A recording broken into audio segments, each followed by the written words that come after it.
नदी किनारे चुड़ैलों का शौचालय। रास्ते में बिरजू अपनी भैंस और नारायण अपनी गाय को लेकर नदी की ओर जा रहे थे। अरे भाई, आज तो मैं अपने जुगनू को अच्छे से नहवाऊंगा, इतना नहवाऊंगा कि तू देखियो। क्यों? नहला नहला कर उसको गोरा करके ही मानेगा क्या?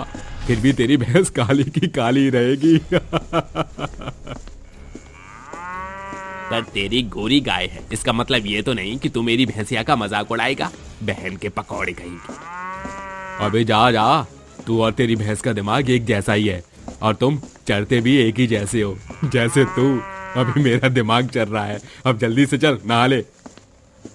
इतना कहकर वो दोनों नदी पर पहुंचकर अपनी गाय भैंसों को नहलाना शुरू करते हैं। इतने में 5 चुड़ैल आकर उन्हें घेर कर मारने लगते हैं। तुम्हारी जरूरत कैसे हुई यहाँ पर गंदगी फैलाने की? आज तुम्हारे ही कारण सारी जगह अपवित्र और दूषित है। चलो अब इन्हें ठिकाने लगा दिया जाए। ये कहते ही चुड़ैलें उन दोनों को उस नदी के अंदर कैद कर लेती हैं और उनकी गाय भैंसों को अलग से कैद करती हैं। आखिर वो 5 चुड़ैलें उन्हें नदी के अंदर कैद क्यों करती हैं? आखिर ऐसा भी क्या हुआ था जो इतनी सी बात पर उसने नारायण और बिरजू के साथ ऐसा किया? और ये 5 चुड़ैल कौन थी? ये जानने के लिए हमें कहानी में कुछ समय पीछे जाना होगा, जहां गांव में लोग खुशहाल जिंदगी बिता रहे थे।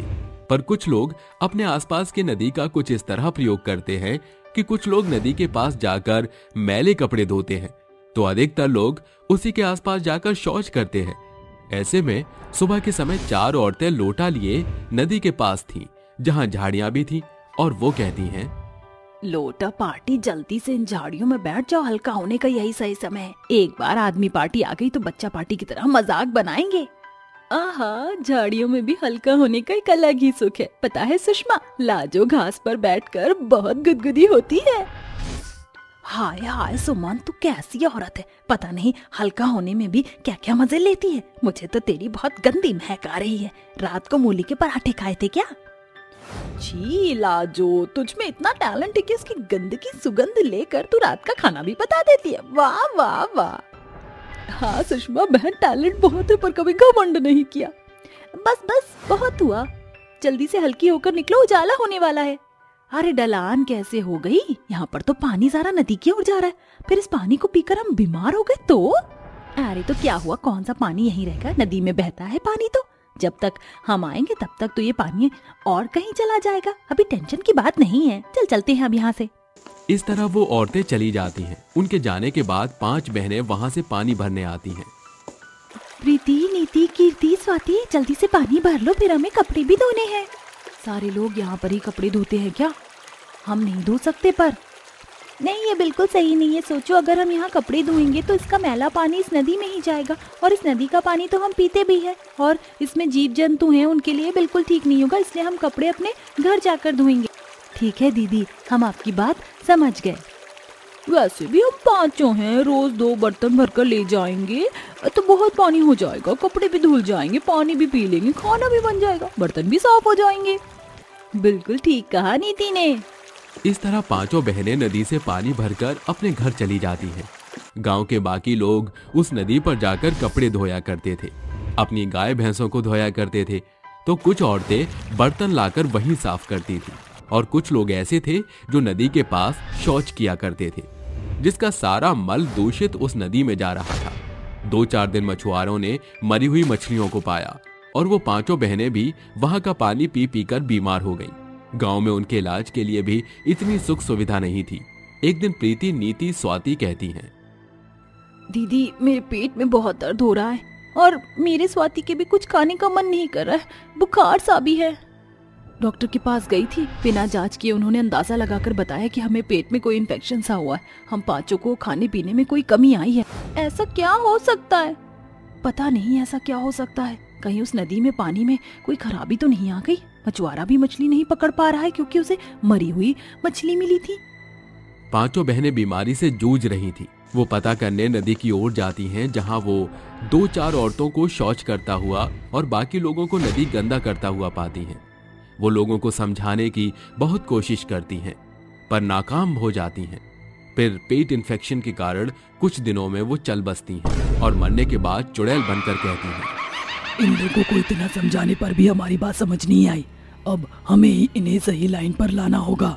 हाँ, अब इनकी गंदी आदत हमें ही छुड़ानी होगी, वरना हमारी तरफ पता नहीं और कितने लोगों की मौत हो जाए इस तरह। अगर जल्दी समझाना है तो हमें इन्हें डरा कर समझाना होगा, रोकना भी होगा। तभी पांचों चुड़ैल बहनें उसी नदी पर पहुंच जाती हैं जहां सुमन, लाजो, सुषमा मजे से कपड़े धो रही थी। अरे जल्दी करना, नदी में धो ले, बाल्टी क्यों लाई है? हाँ हाँ धो रहे हैं, बिना बाल्टी के कैसे धोते? ऐसे देख, खामखा तुम इतना सामान उठा कर ले आई। ये होता हुआ जब पांचों चुड़ैल बहनें देखती हैं तो आग बबूला हो जाती हैं। ये सब इनकी वजह से हो रहा है, इन्हें सुधारना ही होगा अब हमें। ए आंटियों, तुम्हें शर्म नहीं आती? या नदी में कपड़े धोते हुए तुमने ही दूषित किया है ना? ये बोलते हुए पांच चुड़ैल जैसे ही उन तीनों के सामने आती हैं तो वो थर थर कांपने लगती हैं और कहती हैं, चुड़ैल नहीं, हमें छोड़ दो। ऐसे कैसे छोड़ दे? अब तो हम तुम्हें मार कर ही दम लेंगी। तुम इतने अच्छे तरीके से पानी गंदा कर रही हो, शौच भी करती होगी। बोलो, करती हो ना? हाँ, हम करती हैं। और जगह भी तो नहीं है गांव में। अगर नहीं है तो नदी को तो दूषित नहीं करना चाहिए ना? जंगल में भी जा सकती हो तुम सब। शौच करने वालों को बिल्कुल नहीं बख्शा जाएगा। इस तरह चुड़ैल उन्हें मार डालती हैं। ऐसे ही जो भी नदी पर कपड़े धोने, स्नान करने या अपने गाय भैंसों को नहलाने आता था, चुड़ैल उन्हें नदी में कैद कर लेती थी। वो सिर्फ शौच करने वाले लोगों को ही जान से मारती थी, पर बिरजू और नारायण को उसने नदी में कैद कर दिया था। जब ये बात पूरे गांव में फैल जाती है तो लोग नदी के पास आकर उन चुड़ैलों से कहते हैं, तुम वही चुड़ैले हो ना जो लोगों को मार देती हो? यहाँ आने पर तुम ऐसा क्यों कर रही हो? आखिर उन लोगों ने तुम्हारा क्या बिगाड़ा है? उन लोगों की वजह से हमारी मौत हुई। जानते भी हो आप सब लोग अपने बदन के मैले कपड़ों को इस नदी में धोते हो, पास में ही शौच करते हैं, वहीं स्नान करते हैं। इससे तो मछलियाँ भी मर गई और हम पांचों बहनें भी मर गई। ये सब करने का हमारा सिर्फ इतना सा मकसद है कि आप लोगों को डरा धमका कर ये चीजें बंद करवाना, क्योंकि आप ही लोग हैं जो इस पानी को पिएंगे। हम पीकर तो आपके सामने हैं, ऐसी दशा आपकी ना हो इसलिए हाथ जोड़कर विनती करते हैं, नदी को दूषित मत कीजिए। यह आपके स्वास्थ्य के लिए ही हम कर रहे हैं। इससे बहुत गंभीर बीमारियां होती हैं जो हमारे लिए बिल्कुल ठीक नहीं। ठीक है, हम अब से ऐसा नहीं करेंगे। पर क्या हमारे परिवार के सदस्यों को वापस लौटा सकती हो जिनको तुमने मार दिया? हम आपके परिवारजनों को हमने नहीं मारा, सिर्फ 3 औरतों को सबक सिखाया, क्योंकि वो अक्सर शौच करती ही दिखाई देती थी। आप हमसे वादा कीजिए कि नदी को सुरक्षित रखेंगे तो हम आपके परिवार को लौटा देंगे। हाँ, हम आपसे वादा करते हैं, नदी को सुरक्षित रखेंगे। उनके वादा करते ही चुड़ैल उनके परिवारजनों को नदी से रिहा कर देती हैं और गाय भैंस भी वापस लौटा देती हैं, जिनके गले लगकर सब रोते हैं। नारायण जी, आप वापस आ गए। मैं तो बहुत डर गई थी और मेरी गाय भी आ गई। कितने दिन से बच्चों ने इसका दूध नहीं पिया। जी, हमें क्षमा कर देना। अब से हम अपने गाय भैंसों को अपने घर की ओर ही नहलाएंगे। पांचों चुड़ैल बहनें उनकी बात सुनकर नदी को साफ करके हमेशा के लिए चली जाती हैं। चुड़ैल माँ और 5 बेटियों की बिरयानी। अनीता नाम की एक खड़ूस सास थी, जिसकी बहू सुप्रिया ने उसे 5 पोतियां दी थी। त्रिशा, नैना, पाखी, पीहू, मोनिका। उसका बेटा रणबीर उसकी 5 बेटियों से अब नफरत कर रहा था, क्योंकि सुप्रिया ने उसे बेटे का सुख नहीं दिया था और यही दुख उसके सास ससुर को भी काट रहा था।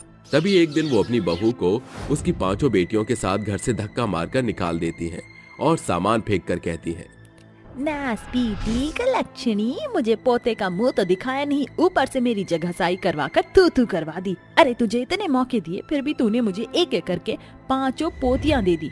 तूने तो मेरा वंश खत्म कर दिया, लेकिन मैं ऐसा नहीं होने दूंगी। हाँ, निकाल दो इसे घर से बाहर। अब हम हमारे बेटे की दूसरी शादी करेंगे जो हमें पोते का सुख देगी। माँ जी, पापा जी, आप मेरे साथ ऐसा मत कीजिए। ये तो देखिए कि मेरे साथ 5 छोटी मेरी बेटियां हैं। मैं इन्हें कहाँ ले जाऊंगी, कैसे इन्हें पालूंगी? आप तो जानते हैं बाहर का माहौल लड़कियों के लिए ठीक नहीं है। कहीं भी जाओ पर दोबारा इस दरवाजे पर मत आना। इन मनहूसों को लेकर चाहे तो सिग्नल पर भीख मांग। भूल जाके यहाँ तेरा कोई परिवार भी था।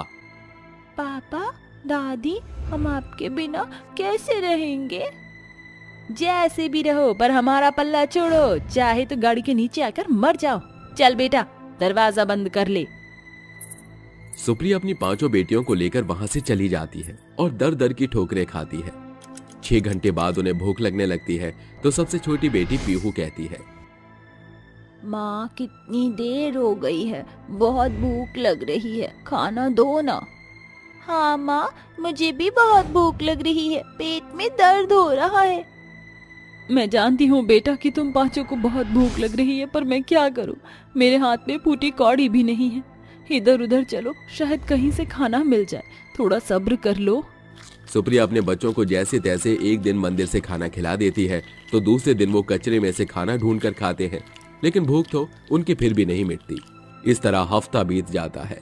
वो दर दर की ठोकरें खाकर इधर उधर भटकते हैं, भूख से तड़पते हैं। अब उनका हुलिया एक भिखारी की तरह लगता था, जहां आते जाते लोग उन पर पैसे फेंक कर जाने लगे। हे भगवान, तूने कैसा दिन दिखाया है। क्या बेटियां होना इतना बड़ा अभिशाप होता है कि औरत जात को इस तरह इतना कुछ झेलना पड़ता है। अब तो लोग हमें भिखारी समझने लगे हैं। माँ, भले ही भिखारी समझकर हमें पैसे दिए हो, लेकिन अभी गुजारा करने के लिए तो यही बहुत है। आप इससे कुछ खाने को ले आएंगी? भला मैं तुम 5 का इस 25 रुपए में क्या पेट भरूंगी। ना तो इसकी रोटी सब्जी आएगी होटल से, ना ही कुछ और। माँ, कोई फल ही ले आओ जो आ जाए। इस तरह पाखी उन पैसों से अपने बच्चों को दर्जन भर केला ले आती है, जो 6 जनों में 2-2 करके बांट देते हैं। लेकिन अब इससे भी ज्यादा उनके दिन बदतर होने लग गई। न कोई उन्हें खाना देता और कहीं जाते तो पुलिस उन लोगों को भगा दिया करती। भीख भी मिलना मुश्किल हो गई थी। ऐसे में वो भूख से तड़प तड़प कर एक दिन 5 बेटियां और मां मर जाती हैं, जिसके बाद वो चुड़ैल बनकर कहती है, माँ देखा, ये दुनिया कितनी निर्दयी है, और सबसे ज्यादा वो ऊपर वाला हमें घर से निकलवा दिया, तड़पा तड़पा कर भूख से मार डाला। हाँ बेटा, गरीब होने की ऐसी ही सजा भुगतनी होती है। जैसे हमारे साथ हुआ, हम ऐसे बाकियों के साथ नहीं होने देंगे। मैं चाहती हूँ जो हमारी तरह लाचार बेबस जिनका घर नहीं है, उन्हें मैं खाना खिलाऊं। तो मेरी इसमें मदद करोगी ना? हाँ माँ, हम आपकी मदद करेंगे, पर उन्हें ऐसा क्या खिलाएंगे? दीदी, माँ को बिरयानी बनानी बहुत अच्छे से आती है। माँ, बिरयानी बनाकर लोगों को बेचो और जो नहीं खरीद सकते उन्हें फ्री में दे दो। अरे वाह, मेरी बेटी कितनी सयानी है, जितनी छोटी उतना ही तेज दिमाग वाली। अब तो मैं बिरयानी बनाकर बेचूंगी भी और सबको खिलाऊंगी। और माँ, हम रहेंगे कहाँ? कुछ रहने की जगह भी तो होनी चाहिए ना। हाँ बेटा, हम रहेंगे। चलो अपना नया घर बनाएं। तभी एक सुनसान जगह जाकर माँ और 5 चुड़ैल बेटियां बीच में एक आग रखती हैं और हाथ पकड़कर कुछ मंत्र बड़बड़ाने लगती हैं, जिसके बाद उन्हें बहुत असीम शक्तियां प्राप्त होती हैं। जिसके बाद उन मंत्र को पढ़ते ही जादू से अपने लिए एक बड़ा सा बंगला और उसके अंदर तमाम luxury furniture, kitchen room, AC, हर चीज मौजूद कराती हैं, जिसे देखकर उनकी बेटियां कहती हैं, वाह माँ, हमारी पहले की जिंदगी से हम बहुत अच्छा जिएंगे अब। हाँ, अब हमें भटकने की जरूरत नहीं। शायद इसीलिए भगवान ने हमारी गरीबी की जिंदगी बदल दी और हमें दिया है ताकि दूसरों की हम मदद कर सकें। आओ रसोई में चलकर हम बिरयानी बनाएं। ठीक है माँ, हम भी मदद करेंगे। तभी चुड़ैल माँ अपनी 5 बेटियों के साथ मॉडर्न किचन में बिरयानी बनाती है, जहाँ 5 बेटियां उसकी मदद करती हैं। बनने के बाद नैना उसकी खुशबू सुनकर कहती है, माँ, आप शेफ हो क्या? एक नंबर की बिरयानी की खुशबू आ रही है और दिखने में भी मस्त है। हाँ, हमें भी खिलाओ ना। ये लो 5, इस बिरयानी का स्वाद लो, फिर बेचने भी जाना है। माँ, बहुत लाजवाब बनाई है आपकी बिरयानी, बहुत बिकेगी। कुछ देर बाद वो अपना रूप बदलकर बिरयानी बेचने लगती हैं। आइए आइए, गर्मा गर्म स्वादिष्ट जायकेदार बिरयानी खाइए। अरे वाह, बिरयानी जरा मुझे देना। और मुझे 2 प्लेट पैक कर दीजिए, एक खाने के लिए दे दीजिए। मोनिका, पाकी, तुम सबकी बिरयानी पैक करना, परोस मैं दूंगी। ठीक है माँ। अरे आपकी बिरयानी काफी लजीज है, जरा मुझे थोड़ा और दीजिए। ये लीजिए, खाइए, 90 रुपए हो गए। अरे वाह, बहुत सस्ती बिरयानी है। इस तरह पहले दिन ही उनकी बिरयानी की काफी अच्छी कमाई होती है। शाम को एक पतीला बिरयानी बचाकर वो गरीब लोगों को खाना खिलाती हैं। वहीं पीहू को अपने दादा दादी दिखते हैं तो वो कहते हैं, अरे दादा दादी, आप यहाँ कैसे? आपके कपड़े कैसे फट गए? पीहू मेरी बच्ची, तू तो बहुत अच्छी लग रही है इन कपड़ों में। अरे मेरी पोती बहू, वो भी है यहाँ। माँ जल्दी आइए ना, देखिए दादा दादी यहाँ पर हैं। बाकी नैना देखो, जल्दी आओ। तभी वो सभी लोग वहाँ पर पहुँचते हैं तो सुप्रिया कहती है, माँ जी, पापा जी, आपकी हालत कैसे हुई? आप तो उनके साथ रह रही थी। क्या बताऊं बहू, जिस बेटे पर हमें इतना गुरूर था उसने तेरे जाने के बाद किसी विदेशी लड़की से शादी कर ली और उसने नई बहू के चक्कर में हम दोनों को घर से बेघर कर दिया। उसकी सजा हम यहाँ काट रहे हैं। हमने तेरे और तेरी बच्चियों के साथ बिल्कुल ठीक नहीं किया। बहू, हमने तो तुम्हें घर से निकाल दिया था, तुम्हारे पास कुछ भी रहने का ठिकाना नहीं था। फिर तुम्हारी वेशभूषा देखकर मुझे ऐसा क्यों लग रहा है कि तुम बहुत अच्छे हाल में हो। दादा दादी, आप पहले ये खा लीजिए, आपको भूख लगी है ना, फिर घर चलकर बात करते हैं। तभी भूखे जानवरों की तरह उनके दादा दादी बिरयानी पर टूट पड़ते हैं, जिसे खाने के बाद वो अपने बहू पोतियों के घर आते हैं, जहाँ सुप्रिया उन्हें सब कुछ बताती है और बच्ची और माँ अपने चुड़ैल रूप में आकर कहते हैं, हम तो भूख से तड़प तड़प कर मर चुके थे, जिसके बाद हमने ये सब पाया भगवान से। ऐसी मौत किसी बच्चे को ना दे। हमारी दोनों की वजह से तेरी और तेरे बच्चों की जान चली गई। आज तुम हमारे सामने इसी कारण से हो। हमें माफ कर दे बहू। हाँ बहू, हमें माफ कर दे, हमें वहीं छोड़ दे जहाँ हम पड़े थे। नहीं दादा दादी, अब से आप हमारे साथ यहीं रहना, ये घर आपका ही है। हाँ पापा जी, यहाँ हम क्या करेंगे इस घर का? ये घर अब से आपका है। मेरी पोतियों, आ जाओ, अपने दादाजी के गले लग जाओ। वंश चलाने वाले बेटे रणवीर जैसे होते हैं तो अच्छा है हमारे पास पोते नहीं, इतनी प्यारी समझदार पोतियां हैं। इस तरह पांचों चुड़ैल बेटियों के दादा दादी अपनी पोतियों के साथ खुशी खुशी रहने लगते हैं। वहीं दूसरी ओर चुड़ैल अपना रूप बदलकर गरीब बेसहारा लोगों को अपनी बिरयानी खिलाया करती थी और बेचा भी करती थी, जिन पैसों से वो लोगों की सेवा भी करती थी। नदी में बसा गरीब चुड़ैल का परिवार। नदी के बाहर सारे हाथ पकड़कर, कुछ नहीं बचा अब हमारे जीवन में। जीने के लिए मजबूरन हमें ये कदम उठाने ही पड़ेगा। हाँ माँ जी, आखिर ये भी कितना परेशान होंगे और मेरे मासूम बच्चे, उनकी भूख कैसे मिटाएं? इसीलिए हमें इस कदम को उठाना ही होगा। माँ, बाकी बच्चों, मुझे माफ कर दो, मैं तुम लोगों की इच्छा पूरी न कर सका। गरीबी हम पर इतनी हावी हो गई कि अब हमें आत्महत्या करनी होगी। हम सब अपनी जान दे देंगे इस नदी में कूदकर। ये कहते ही गरीब लाचार परिवार नदी में कूदकर अपनी जान दे देता है। आखिर आगे क्या होगा, कहानी में जानने के लिए बने रहिए। अपनी जान देने के बाद वो गरीब परिवार भूत और चुड़ैल बन जाते हैं और कहते हैं, लगता है मरने के बाद हमें भूत और चुड़ैल का जीवन मिला है और शायद इस नदी के अंदर ही अब हमें रहना होगा। हाँ माँ, अब हम यहीं रहेंगे। मम्मी पापा, मुझे और निधि को बहुत भूख लग रही है, कुछ करो ना। इतने में निधि मछलियों को पकड़कर खा जाती है। उसे देखकर विक्रम भी ऐसा ही करता है और भूतिया परिवार भी कुछ दिनों तक नदी के अंदर के जीव जंतु ही खा जाते हैं। फिर एक बार नदी के किनारे कुछ लोग नाव में बैठकर घूमने आते हैं। अरे यार, आज बड़े टाइम बाद हमें फिशिंग करने का टाइम मिला है। देखते हैं हम दोनों में से कौन सबसे ज्यादा फिशिंग करता है। और देख ले कौन सबसे ज्यादा फिशिंग करेगा। दोनों नाव में बैठकर अपनी फिशिंग रॉड फेंकते हैं मछली को पकड़ने के लिए, लेकिन वो कांटा चुड़ैल के दोनों बच्चों के कपड़ों में फंस जाता है और वो कहते हैं, माँ माँ बचाओ, देखो ना माँ क्या हो गया है।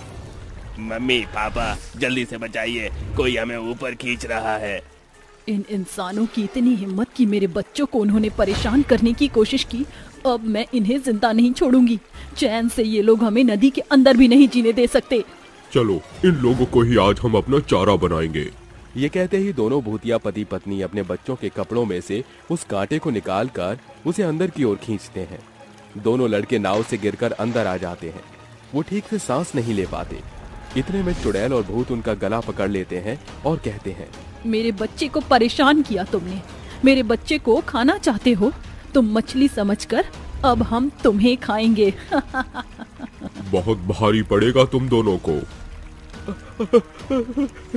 चुड़ैल, भूत, अरे इस नदी के अंदर तो भूत और चुड़ैल है, अरे बचाओ हमें कोई।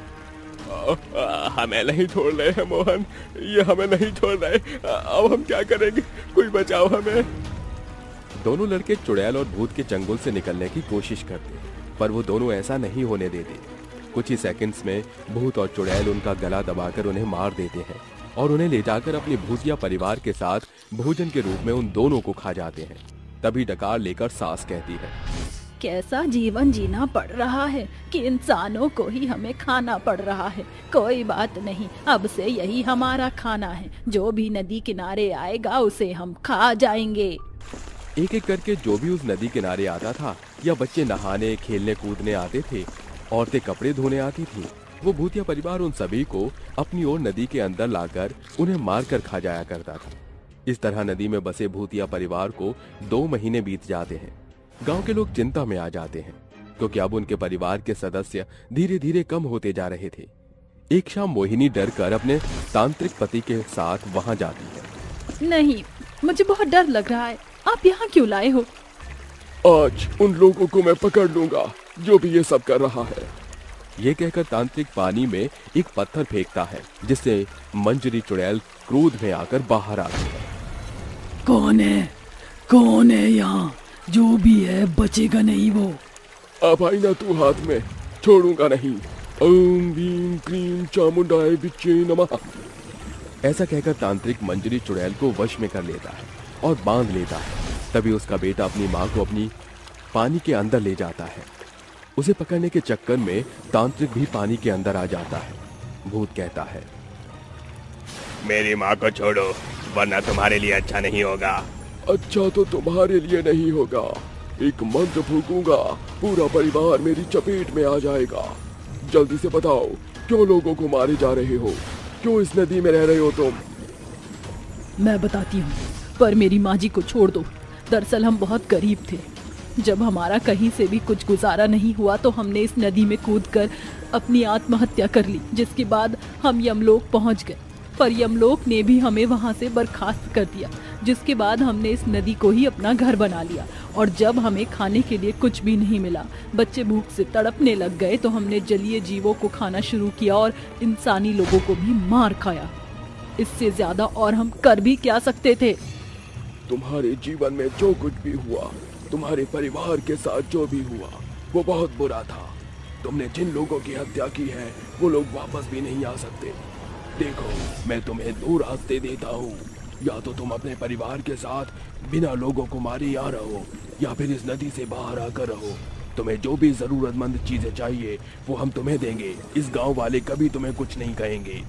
ठीक है, मेरी माँ को छोड़ो, मुझे थोड़ा सोचने का समय दो, मैं तुम्हें बता दूंगा। ठीक है, तब तक तुम्हारी चुड़ैल माँ मेरे कब्जे में है। जब निर्णय ले लो तो अपनी माँ को मेरी गिरफ्त से ले जाना। तभी वो तांत्रिक अपनी गुफा में उसकी चुड़ैल माँ को कैद कर लेता है। वो बहुत मजबूर होता है। तभी उसकी चुड़ैल पत्नी कहती है, सुनिए जी, हमें उस तांत्रिक की बात मान लेनी चाहिए, क्योंकि हमें ये सब क्या मिल रहा है? ठीक से बच्चे खाना भी नहीं खा पा रहे और इंसानों को मारना ठीक थोड़ी है। उन लोगों की बात मानकर हमें अपना नया घर बसाना चाहिए। वो लोग हमारी इसमें मदद करेंगी। अगर माँ जी को या हमारे बच्चे को कुछ हो गया तो हमारा क्या होगा? उनकी बात मान जाइए प्लीज। तुम बिल्कुल ठीक कहती हो, मुझे उन लोगों की बात मान लेनी चाहिए। इससे हमारा परिवार एक नई जिंदगी शुरू करेगा और हमें इस नदी में भी किसी से छुप कर नहीं रहना पड़ेगा। मैं माँ को लेने जा रहा हूँ। सारा सामान बांध लो, बच्चों के साथ बाहर चलो। निधि, विक्रम, बच्चों, सामान बांध लो, अपना बैग ले लो। माँ, हम कहाँ जा रहे हैं? बेटा, हम पहले की तरह अपनी जिंदगी शुरू करने जा रहे हैं, चलो। देवकी भूत अपनी पत्नी चुड़ैल और बच्चों समेत उस तांत्रिक के पास पहुंच जाती है और कहती है, प्लीज मेरी माँ जी को छोड़ दीजिए, हमने आपका फैसला मान लिया है। हाँ, छोड़ दो मेरी माँ को, मैंने तुम्हारा फैसला मान लिया है। अब हम किसी को नहीं मारेंगे और यहीं रहेंगे। नदी से बाहर तुम लोग हमारी मदद करोगे ना? ठीक है, मैं तुम्हारी माँ को छोड़ देता हूँ और गांव वालों से तुम्हारी बात मैंने कर ली है। वो तुम्हारे परिवार को कोई नुकसान नहीं पहुँचाएंगे। तभी तांत्रिक उसकी चुड़ैल माँ को छोड़ देता है और गांव के किनारे पर वो भूतिया परिवार गांव वालों की मदद के सहारे खुशी खुशी रहता है। चुड़ैलों की पंचायत। रात के समय चारों तरफ अंधेरा हो रहा था। इतनी रात के अंधेरे में जंगल के अंदर एक पीपल के पेड़ के नीचे कुर्सी के ऊपर एक बहुत ही भयानक चुड़ैलों की रानी बैठी हुई कहती है, आओ मेरे गुलामों, मेरी पंचायत में बैठो, तुम्हारा ही तो इंतजार था। तभी उस भयानक चुड़ैल रानी को देखकर वहां खड़ी सभी चुड़ैलें चुड़ैल रानी के सामने आकर अपना सिर झुकाते हुए कहती है, चुड़ैल रानी की जय हो, चुड़ैल रानी की जय हो, चुड़ैल रानी की जय हो। तभी चुड़ैल रानी एक एक करके सबसे कहती है, काया मेरी काली चुड़ैल, आज मैं तुम्हें एक काम देती हूँ। तुम्हें परमल के घर जाना है और उसके घर के सभी सदस्यों को मारकर उन्हें मेरे पास लेकर आना है। माया, तुम मुझे कच्ची उम्र में बच्चों का खून लाकर दोगी, जिसे पीकर मैं और ज्यादा शक्तिशाली महसूस करूंगी। और छाया, तुम मेरे लिए जवान मर्दों का खून लाना। उनके खून से नहाने के बाद मैं और भी जवान हो जाऊंगी और बदले में मैं तुम्हें एक शक्ति दान करूंगी, जिसे पाकर तुम और भी ज्यादा शक्तिशाली हो जाओगी।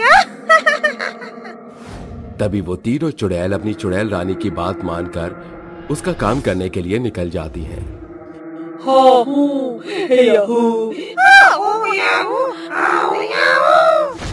ये कहते कहते वो तीनों चुड़ैल गांव में पहुंचती हैं। वो तीनों गांव के जवान मर्द और कच्ची उम्र की बच्चों को और तीसरी चुड़ैल परमल के घर जाकर बहुत ही बुरी तरह आतंक मचाने लगती है और अपनी चुड़ैल रानी के आदेश को पूरा करने लगती है। दरवाजा खोल परमल, देख तेरे दरवाजे पर तेरा काल आया है। जल्दी से दरवाजा खोल परमल, जल्दी से दरवाजा खोल। चुड़ैल की आवाज सुनकर परमल और उसका परिवार बहुत बुरी तरह डर जाते हैं। हे भगवान, ये चुड़ैल कहाँ से आ गई? भला इसे मेरा ही घर मिला था क्या? अरे मैंने इसका क्या बिगाड़ा है? बच्चों तुम अंदर जाकर छुप जाओ। कौशल्या, तुम बच्चों को छुपा दो, वरना चुड़ैल हम में से किसी को नहीं छोड़ेगी। तभी काया अपनी शक्तियों से घर के अंदर घुस जाती है, जिसके बाद वो परमल से कहती है, कहाँ बचकर जा रहा है परमल? तुझे तो मारना आज बहुत ही जरूरी है, क्योंकि तुझे मारकर मुझे मेरी एक और शक्ति प्राप्त हो जाएगी और मैं पहले से ज्यादा शक्तिशाली हो जाऊंगी। चल, आज तुझे मेरे लिए बलिदान देना होगा। तभी काया एक एक करके परमल और उसकी पत्नी और उसके बच्चों को मार देती है, जिसके बाद काया उन सब के गलों में रस्सी बांधती है और उन्हें वहां से खींचते हुए जंगल की तरफ ले जाने लगती है। वहीं दूसरी तरफ माया और छाया अपनी चुड़ैल रानी के लिए कच्ची उम्र के बच्चे और जवान मर्दों को मारने लगती है। कोई नहीं बचेगा, सबके सब मारे जाओगे। जितने भी बच्चे हैं इस गांव में, मैं किसी को नहीं छोड़ूंगी और सबका खून निकाल लूंगी। माया गांव के घरों में घुस घुस कर छोटे छोटे बच्चों को मारने लगती है और एक प्याले में उनको मारकर उनका खून भर लेती है। वहीं छाया भी जवान मर्दों को मारकर उनका खून एक प्याले में भर लेती है, जिसके बाद वो दोनों अपने अपने प्याले लेकर जंगल की तरफ निकल जाते हैं। जैसे ही वो तीनों चुड़ैलें चुड़ैलों की पंचायत में पहुंचती हैं, वो पहुंचते ही चुड़ैल रानी वहां से कहती है, जैसा कि आपने कहा था मेरी रानी चुड़ैल, मैं तुम्हारे लिए परमल के पूरे परिवार को मारकर लाई हूँ। मेरी रानी चुड़ैल के लिए मैं कच्ची उम्र के बच्चों का खून निकाल कर लाई हूँ। ये लीजिए रानी जी, इसे पी लीजिए। ये है जवान मर्दों का खून। इसके अंदर हर एक जवान और खूबसूरत मर्द का खून है। जब आप इसे पियोगे तो आपकी जितना शक्तिशाली और जवान कोई नहीं होगा। ये लीजिए रानी चुड़ैल, इसे पी लीजिए। तुम लोग असली गुलाम हो मेरे। मैं तुम तीनों को तुम्हारी एक एक शक्ति देती हूँ। ऐसा कहने के बाद चुड़ैल अपने मुंह से 3 रोशनी निकालती है, जिसके बाद वो तीनों रोशनी काया, माया और छाया के ऊपर पड़ती है। काया के ऊपर रोशनी पड़ने के बाद काया के काले और सुनहरे पंख निकल आते हैं। माया के ऊपर रोशनी पड़ने पर माया सोने से सुनहरी हो जाती है और जैसे ही छाया के ऊपर रोशनी पड़ती है, उसके अंदर एक छलावा बदलने की शक्ति आ जाती है। अब वो किसी का भी रूप बदल सकती है। वहीं काया अपने काले सुनहरे पंखों से लोगों को बहुत ही बेरहमी से मार सकती है। लेकिन माया सोने से सुनहरी है और माया सोने के जहरीले तीर अपने मुंह से निकाल सकती है और लोगों को आराम से मार सकती है। इतनी शक्तियां पाकर वे तीनों चुड़ैल रानी से कहती हैं, तुम्हारा बहुत बहुत शुक्रिया चुड़ैल रानी, आज तुमने हमें इतनी शक्तियां देकर पहले से भी ज्यादा शक्तिशाली बना दिया है। अब हम इन शक्तियों का इस्तेमाल लोगों को मारने में करेंगे और इस पूरे गांव का सर्वनाश कर देंगे। कोई नहीं बचेगा।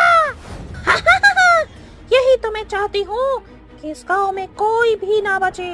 इस पूरी पृथ्वी के अंदर सिर्फ और सिर्फ मैं और मेरे चुड़ैल गुलामों का ही वास होना चाहिए। ऐसे ही हर रोज चुड़ैल रानी अपनी पंचायत में चुड़ैलों को अपने मतलब के लिए गांव भेज दिया करती और उनसे जबरदस्ती लोगों को मरवाने लगती और उसके बदले में उन्हें एक शक्ति दे दिया करती थी। शक्तियों के लालच में सभी चुड़ैलें चुड़ैल रानी की बात मान लिया करती थीं।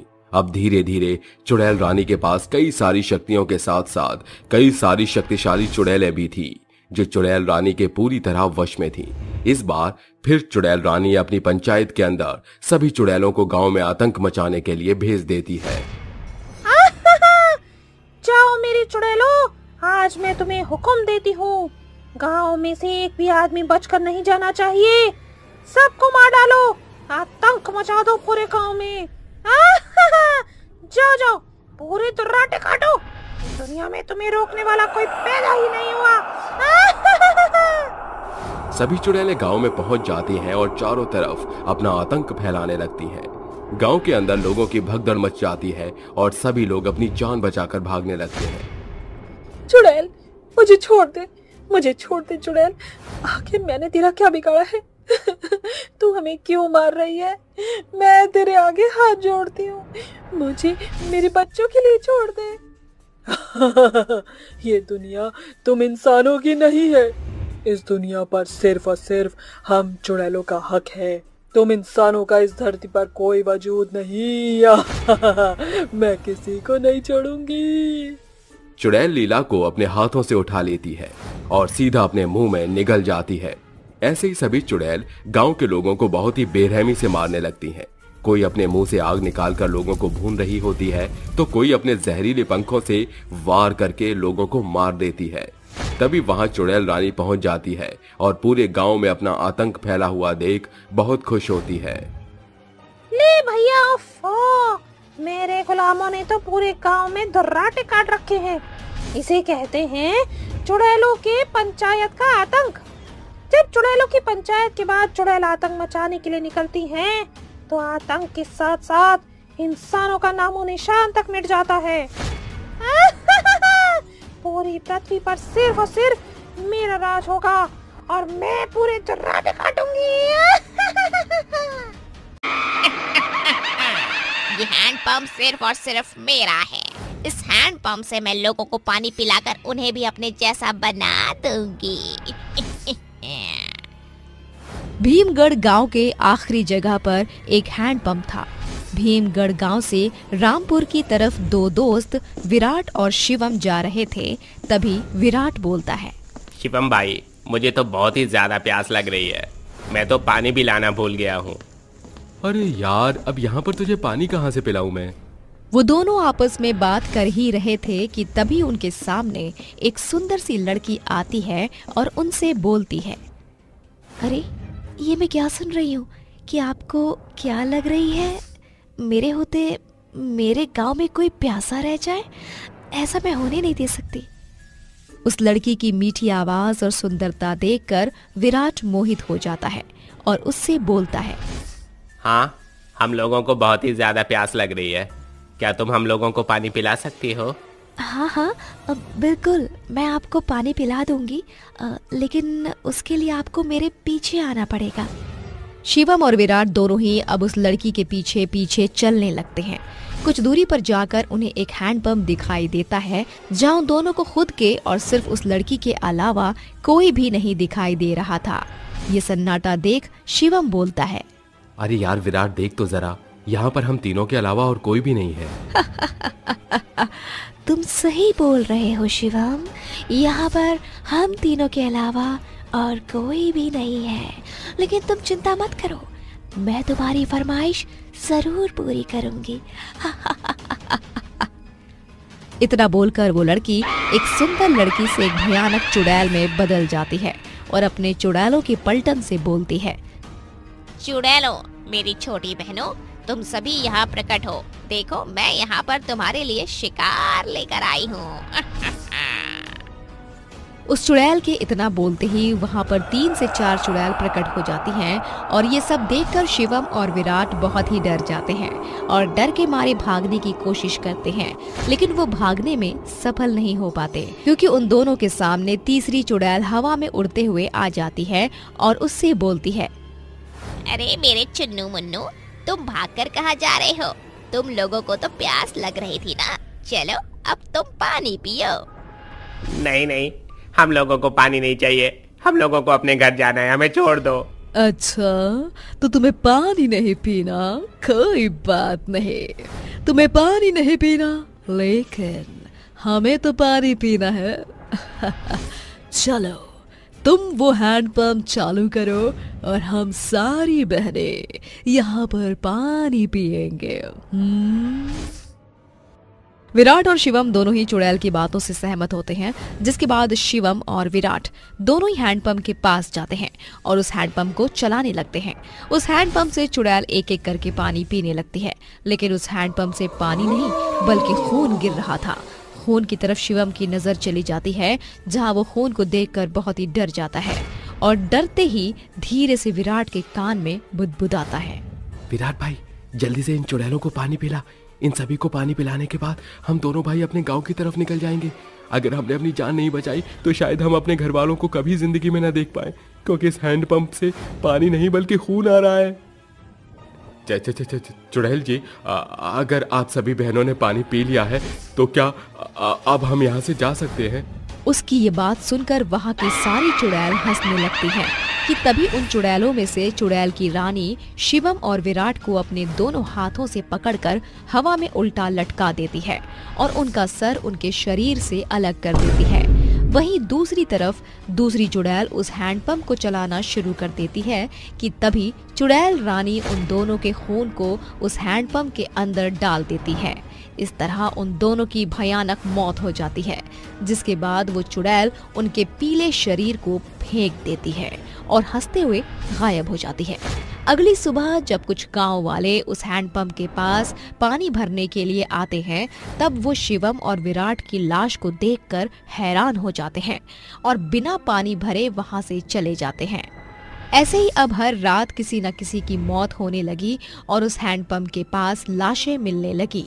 किसी को भी कुछ समझ नहीं आ रहा था कि आखिर उस हैंडपंप के पास ऐसा क्या है जो रात के समय जो भी इंसान उस हैंडपंप के पास जाता है वो जिंदा लौटकर वापस नहीं आता।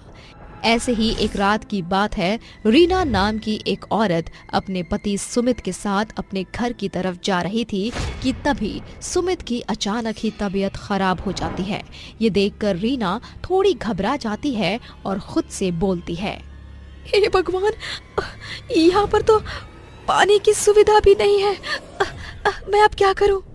वो खुद से ये बात कर ही रही थी कि तभी उसे भी वही लड़की दिखाई देती है जो सुमित और विराट के साथ साथ और लोगों को भी दिखी थी। वो लड़की उससे बोलती है, रीना बहन, तुम्हारे पति को कुछ भी नहीं होगा।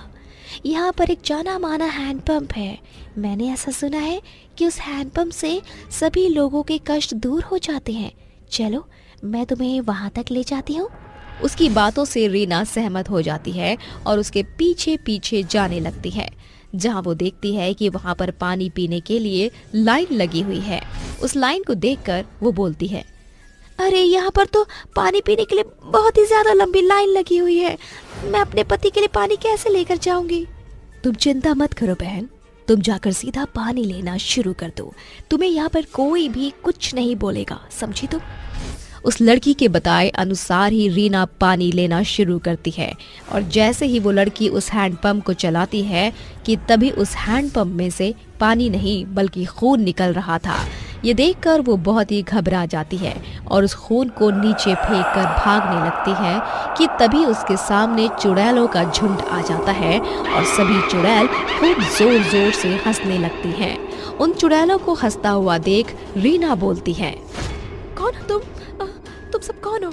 मुझे यहाँ पर धोखे से लाया गया। मेरा पति वहाँ बीमार पड़ा हुआ है, मुझे मेरे पति के पास जाने दो। बिल्कुल, तुम अपने पति से अवश्य मिलोगी, लेकिन अपने पति के पास तुम नहीं बल्कि तुम्हारा पति तुम्हारे पास आएगा। तुम मेरे साथ ऐसा क्या कर रही हो? क्यों कर रही हो? मुझे तो ये समझ नहीं आ रहा है। आखिर मैंने और मेरे पति ने तुम सबका क्या बिगाड़ा है? तुम मुझे अपना सच बता दो, वरना मैं तुम्हें अच्छा सबक सिखा दूंगी। उसकी बात सुनकर सभी चुड़ैल ठहाके मार मार के हंसने लगती हैं। उसकी हंसी को देख रीना को बहुत गुस्सा आता है, जिसके बाद वो